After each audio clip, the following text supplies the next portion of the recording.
Assalomu alaykum. Qadrli tomoshabinlar va hurmatli nafaqaxo'rlar. Bugungi videomiz har biringiz uchun, ayniqsa pensiyangiz tirikchilik minimumidan past bo'lsa, hayotiy ahamiyatga ega bo'lgan ma'lumotlarni o'z ichiga oladi. Agar siz hozirgi kunda moddiy qiyinchiliklarga duch kelayotgan bo'lsangiz, bilib qo'ying.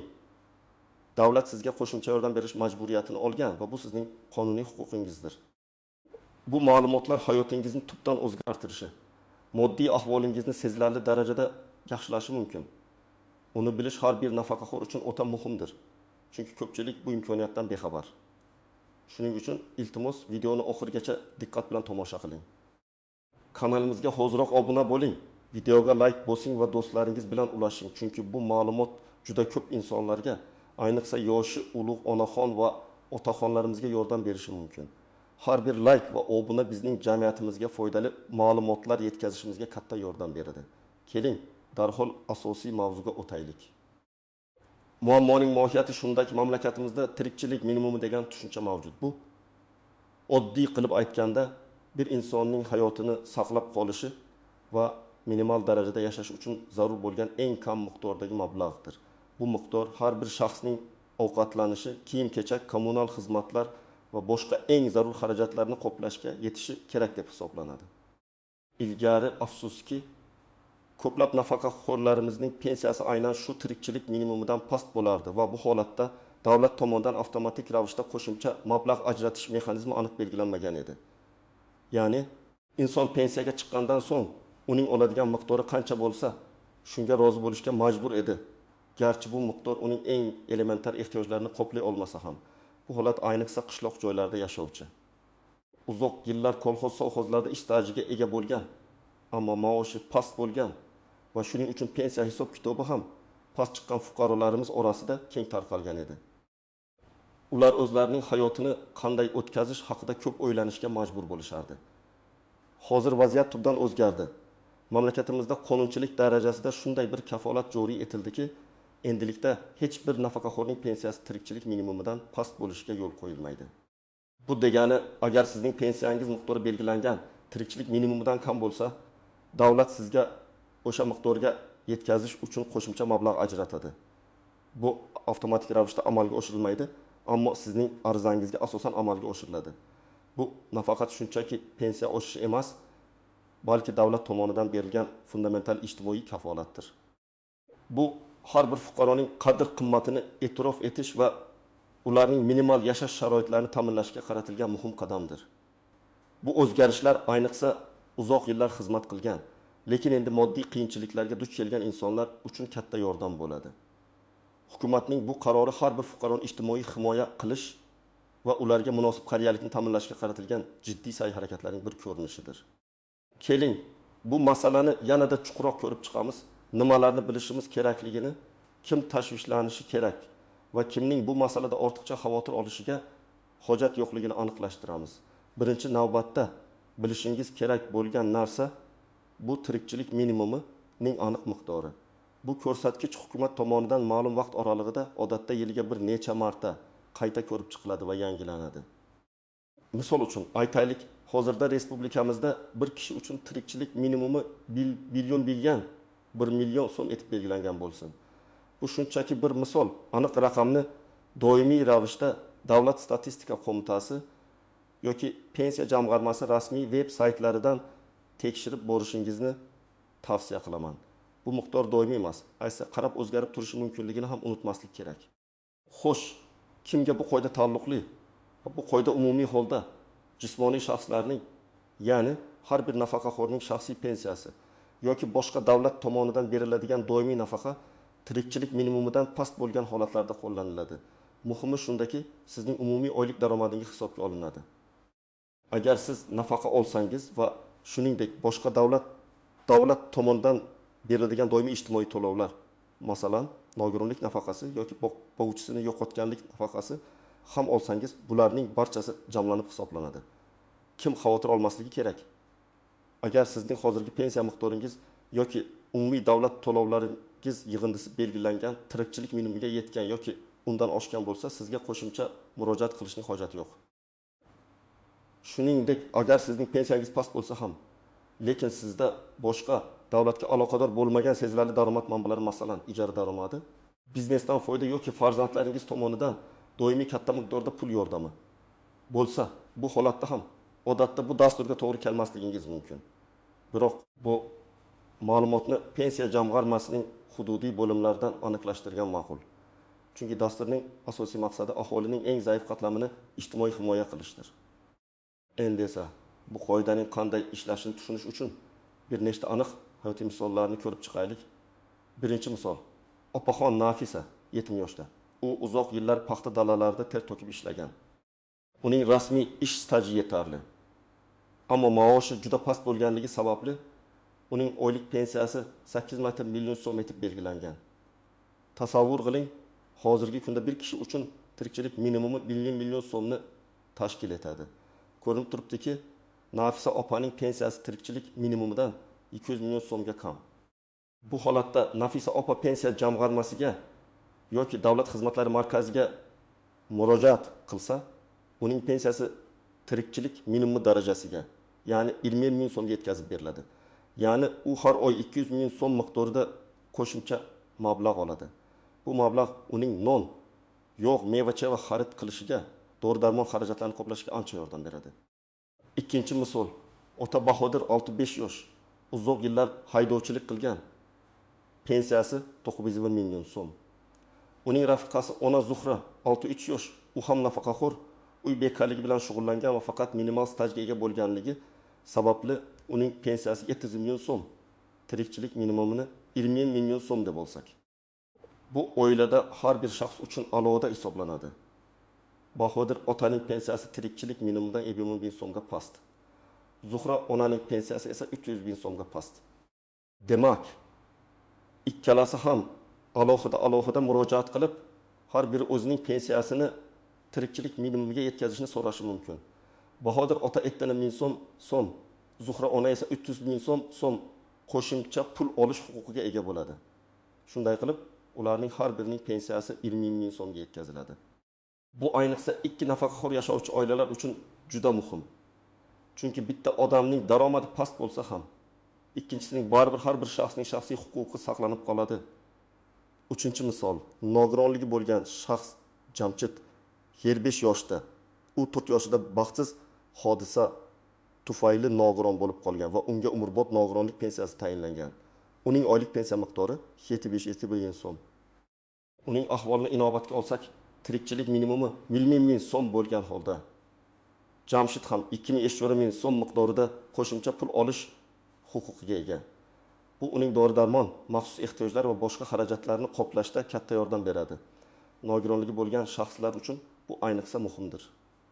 Chunki ularning o'ziga xos ehtiyojlari ko'proq bo'lishi mumkin. 4-chi misol: Karim aka 37 yosh, uzoq yillar xususiy sektorda ishlagan, lekin barcha ish beruvchilar uning ish haqidan pensiya jamg'armasiga to'lovlarni to'g'ri o'tkazmagan yoki faqat minimal darajada o'tkazgan. Natijada Karim akaning rasmiy pensiya staji bor bo'lsa-da, hisoblangan pensiya miqdori atigi 420 ming so'mni tashkil qiladi. Bu holatda ham tirikchilik minimumi 20 ming so'm bo'lgan holatda Karim aka 20 ming so'm miqdorida qo'shimcha mablag' olishga haqli. Bu uning o'ziga bog'liq bo'lmagan sabablar tufayli kelib chiqqan moddiy qiyinchiliklarni biroz bo'lsa-da yengillatadi. Bu misol ko'plab insonlar uchun dolzarb. Chunki ba'zi beruvchilarning mas'uliyatsizligi tufayli pensiya miqdori pasayib ketishi mumkin. 5-misol: qishloq joyda yashovchi Xolida aya 75 yosh. Uning pensiyasi 900 ming so'm. Ba'zilar qishloqda yashash xarajatlari shahardagidan kamroq deb hisoblashi mumkin. Ammo tirikchilik minimumi odatda butun mamlakat uchun bir xil belgilangan yagona ko'rsatkichdir. Ya'ni tirikchilik minimum hududlarga qarab farq qilmaydi. Shunday qilib, Xolida aya ham shaharda yashovchi pensionerlar singari ming so'm tirikchilik minimum darajasida pensiya olish huquqiga ega va 100 so'm qo'shimcha mablag' olish uchun murojaat qilishi mumkin. Bu juda muhim nuans, chunki ko'pchilik qishloq joylarda bu imkoniyat mavjud emas deb o'ylashi mumkin. Ammo qonun barcha uchun barobar. Endi esa bu jarayondagi ba'zi istisnolar, nozik jihatlar va ko'pchilik e'tibor bermaydigan muhim nuanslarga to'xtalib o'tamiz. Bu qism ayniqsa diqqat talab qiladi. Chunki aynan shu yerda ko'pchilik xatoga yo'l qo'yishi yoki mavjud imkoniyatlardan to'liq foydalana olmasligi mumkin.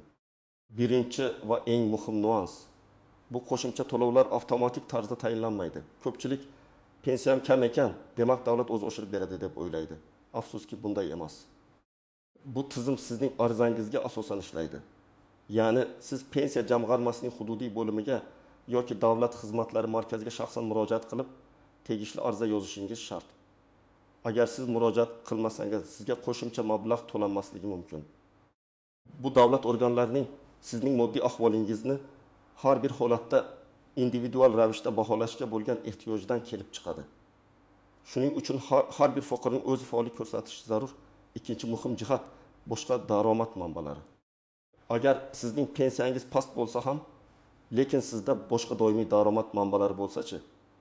Masalan, sizning shaxsiy xonadoningizni ijaraga berishdan oylik daromadingiz bor yoki siz kichik bir ish joyida yarim stavkada ishlaysiz.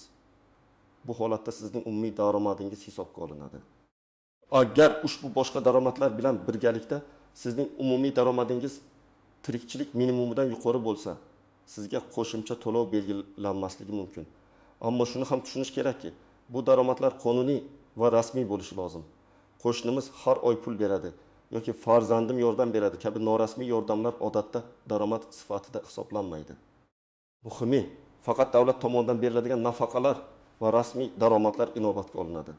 Lekin shaffoflikni saqlash va barcha ma'lumotlarni to'g'ri taqdim etish har doim tavsiya etiladi. Pensiya jamg'armasi xodimlari sizning daromad manbalaringizni tekshirishga haqli. Uchinchi nozik nuqtas oilaviy tarkib. Ba'zan nafaqaxo'rlar o'z farzandlari bilan birga yashashadi. Farzandlari ularni moddiy jihatdan qo'llab-quvvatlaydi. Bu holatda nafaqaxo'rning pensiyasiga qo'shimcha to'lov belgilanadimi? Ha, belgilanadi. Chunki bu qo'shimcha to'lov individual ravishda, ya'ni har bir shaxsning shaxsiy pensiyasi asosida hisoblanadi. Farzandlarning daromadi yoki ularning moddiy yordami sizning bu turdagi davlat yordamini olish huquqingizga ta'sir qilmaydi. Bu nafaqaxo'rning shaxsiy huquqi bo'lib, uning yashash sharoitidan qat'iy nazar saqlanib qoladi. Sizning farzandlaringiz tomonidan berilayotgan yordamni pensiya jamg'armasiga ma'lumot sifatida taqdim etishingiz shart emas. To'rtinchi muhim eslatma: tirikchilik minimumining o'zgarishi. Yuqorida aytib o'tganimdek, tirikchilik minimumi miqdori doimiy emas. U yil davomida yoki ma'lum vaqt oralig'ida qayta ko'rib chiqilib oshirilishi mumkin. Agar sizga hozirgi tirikchilik minimumi bo'yicha qo'shimcha to'lov tayinlangan bo'lsa va keyinchalik bu ko'rsatkich oshsa, sizning pensiyangiz ham avtomatik tarzda yangi ko'rsatkichga mos ravishda qayta hisoblanishi kerak. Bu avtomatik ravishda amalga oshirilishi kerak bo'lgan jarayon, ammo baribir nazorat qilib borishni tavsiya qilaman. Agar qayta hisoblash amalga oshirilmasa, pensiya jamg'armasiga murojaat qiling. 5 va juda muhim holat orqaga qaytarib to'lovlar. Ko'pchilik men bu imkoniyatdan bexabar edim. Endi so'nggi 1 yil uchun ham qo'shimcha pullarni olishim mumkinmi? deb so'raydi. Afsuski, amaliyotda bu to'lovlar odatda siz murojaat qilgan oydan boshlab belgilanadi. Ya'ni oldingi davrlar uchun qo'shimcha to'lovlarni olish imkoniyati kam.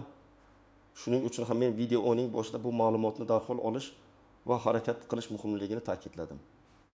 Kechiktirish moddiy yo'qotishlarga olib kelishi mumkin. 6-nuans pensiya jamg'armasi xodimlarining bilimsizligi. Ba'zida afsuski, pensiya jamg'armasining ayrim xodimlari ham bu yangiliklardan to'liq xabardor bo'lmasliklari mumkin. Siz murojaat qilganingizda ular bunday qonun yo'q yoki sizga taalluqli emas deyishlari mumkin. Bunday holatda sizning huquqlaringizni bilishingiz va ularni himoya qilishingiz juda muhim. Siz qonun hujjatiga, normativ huquqiy hujjatga tayanib, o'z talabingizni qat'iy qo'yishingiz kerak. Agar ular hali ham rad javobini bersa, yuqori turuvchi organlarga, masalan, pensiya jamg'armasi markaziy apparatiga yoki davlat xizmatlari markazlari boshqarmasiga shikoyat qilish huquqingiz bor. Hattoki adliya organlariga yoki xalq qabulxonalariga ham murojaat qilishingiz mumkin. Endi esa eng muhim qismga, ya'ni bu imkoniyatdan foydalanish uchun siz aniq qanday amaliy qadamlarni amalga oshirishingiz kerakligiga o'tamiz. Men sizga juda batafsil qadam-ba-qadam ko'rsatmalar beraman. Birinchi qadam, o'zingizning hozirgi daromadingizni hisoblang. Buning uchun barcha davlat tomonidan tayinlangan pensiya va nafaqa turlarini jamlang. Misol uchun, agar siz faqat yoshga doir pensiya olsangiz, o'sha miqdorni oling. Agar siz nogironlik pensiyasi bilan birga yoshga doir pensiya ham olsangiz, ba'zi holatlarda bu mumkin. Ularni qo'shing. Barcha oylik rasmiy to'lovlarni yig'ib chiqing. Ayniqsa bank hisob varag'ingizga tushadigan yoki pochta orqali oladigan to'lovlar cheklarini saqlang. Bu aniq raqamni bilish sizga keyingi qadamlar uchun asos bo'ladi. Ikkinchi qadam, hozirgi tirikchilik minimum miqdorini aniqlang. Bu juda muhim. Bu raqamni qayerdan bilish mumkin? Pensiya jamg'armasining hududiy bo'limiga qo'ng'iroq qiling yoki shaxsan boring. Davlat xizmatlari markazlariga DXM murojaat qiling. Ularning ma'lumotlar bazasida doimo yangi ma'lumotlar bo'ladi. O'dim. O'zbekiston Respublikasi Davlat statistika qo'mitasining rasmiy veb-saytini tekshiring. Ular har doim dolzarb ma'lumotlarni e'lon qilib boradilar. 4. Ommaviy axborot vositalarini, ayniqsa hukumat farmoyishlari va qarorlarini e'lon qiluvchi rasmiy manbalarni kuzatib boring. Aytaylik, siz birim so'm ekanligini aniqladingiz. 3-qadam, agar sizning daromadingiz tirikchilik minimumidan past bo'lsa, hujjatlarni tayyorlang. Sizga kerak bo'ladigan asosiy hujjatlar ro'yxati quyidagicha. 1. Pasportingiz yoki shaxsiy guvohnomangiz, asl nusxasi va nusxasi. 2. Pensiya guvohnomangiz, asl nusxasi va nusxasi. Agar mavjud bo'lsa, sizning bank kartangiz hisob raqamidan so'nggi 6 oydagi pensiya tushumlari to'g'risidagi ko'chirma. Bu sizning oylik pensiya miqdorini tasdiqlash uchun kerak bo'lishi mumkin. Ba'zi holatlarda bu talab qilinmasligi ham mumkin, lekin tayyor tursangiz ortiqchalik qilmaydi. 4. Sizning boshqa rasmiy davlat nafaqalari, masalan, nogironlik nafaqasi to'g'risidagi hujjatlar. Arizani joyida to'ldirish yoki avvaldan yuklab olib to'ldirib borish imkoniyatini ko'rib chiqing. Odatda pensiya jamg'armasi yoki DXMda arizaning standart shakllari mavjud bo'ladi. 4-qadam, qayerga murojaat qilish kerak? Sizda ikkita asosiy variant bor. Pensiya jamg'armasining hududiy bo'limlari, siz yashash joyingizdagi yoki pensiya hisoblangan joydagi pensiya jamg'armasi bo'limiga murojaat qilishingiz kerak. Bu eng asosiy va to'g'ridan-to'g'ri yo'l hisoblanadi. Davlat xizmatlari markazlari, DXM. Bugungi kunda DXMlar aholiga davlat xizmatlarini ko'rsatishda yagona darcha tamoyili asosida ishlaydi. Pensiya masalalari bo'yicha ham u yerda murojaat qabul qilinadi va tegishli pensiya jamg'armasiga yuboriladi. Bu qulayroq bo'lishi mumkin. Chunki DXMlar ko'pincha shaharning qulay joylarida joylashgan bo'ladi va kutish navbatlari ham nisbatan tartibli bo'lishi mumkin. Ba'zi viloyatlarda elektron hukumat portalida my.gov.uz onlayn ariza berish imkoniyati ham paydo bo'lishi mumkin. Bu variantni ham tekshirib ko'ring. Agar mavjud bo'lsa, bu siz uchun eng qulay yo'l bo'ladi. 5-qadam, arizani qanday berish kerak? Arizani to'ldirishda juda diqqatli bo'ling. Barcha ma'lumotlarni aniq va to'g'ri yozing. Adresingiz, telefon raqamingiz, pasport ma'lumotlaringiz barchasi to'g'ri bo'lishi shart. 2. Arizada aniq qilib, sizning pensiyangiz yoki umumiy davlat nafaqalaringiz miqdori belgilangan tirikchilik minimumidan pastligini va shu sababli sizga qo'shimcha to'lovni belgilashni so'rayotganingizni yozing. Sizning pensiyangiz miqdori, misol uchun 800 ming so'm va tirikchilik minimumi miqdori. Misol uchun 1000 ming so'mni ko'rsating. 3. Hujjatlaringizni topshirganingizdan so'ng, albatta, arizangizning qabul qilinganligi to'g'risida tasdiqlovchi hujjat, masalan, ariza ro'yxatga olinganligi haqida kvitansiya yoki shtamp qo'yilgan nusxasini oling. Bu kelajakda ehtimoliy muammolarni hal qilishda sizga dalil bo'ladi. Arizaning ro'yxatdan o'tgan raqami va sanasini eslab qo'ling yoki yozib oling. Ariza ko'rib chiqish muddati odatda qonunchilikda belgilangan bo'ladi. Odatda 32 kun ichida. Bu muddat ichida sizga javob berishlari kerak. 6-qadam, agar arizangiz rad etilsa yoki kechikishlar bo'lsa, nima qilish kerak? 1. Agar sizga rad javobi berilsa, sababini yozma ravishda so'rab oling. Bu juda muhim. Rad etish sababi aniq ko'rsatilishi kerak. Masalan, sizning boshqa daromadingiz borligi sababli yoki hujjatlaringiz to'liq emasligi sababli. 2. Rad javobining sababini tushunib olgach, agar siz bu sabab bilan rozi bo'lmasangiz, yuqori turuvchi organlarga shikoyat qilish huquqiga egasiz. Bu holatda siz pensiya jamg'armasi markaziy apparatiga, O'zbekiston Respublikasi Adliya vazirligining xalq qabulxonalariga yoki Oliy Majlisning inson huquqlari bo'yicha vakili, ombudsmanga murojaat qilishingiz mumkin. Shikoyat yozayotganingizda o'zingizning vaziyatingizni batafsil bayon eting. Topshirilgan arizaning ro'yxat raqamini va sanasini, shuningdek, rad javobini qachon va qaysi organdan olganingizni ko'rsating. Barcha dalillarni hujjat nusxalari ilova qiling. Bu jarayon biroz vaqt talab qilishi mumkin.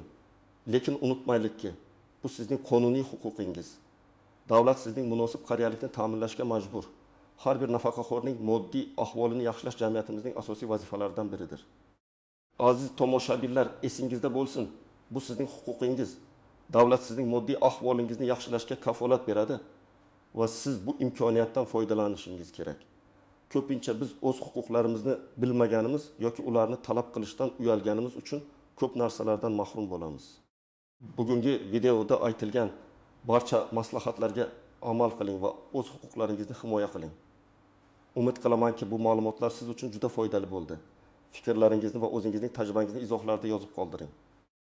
Bu boshqa insonlarga ham yordam berishi mumkin. Videoga like bosing va kanalimizga obuna bo'lishni unutmang. Bu bizga yangi, foydali ma'lumotlarni tayyorlashga motivatsiya beradi. Keyingi videolarda ko'rishguncha o'zingizni ehtiyot qiling, sog' bo'ling.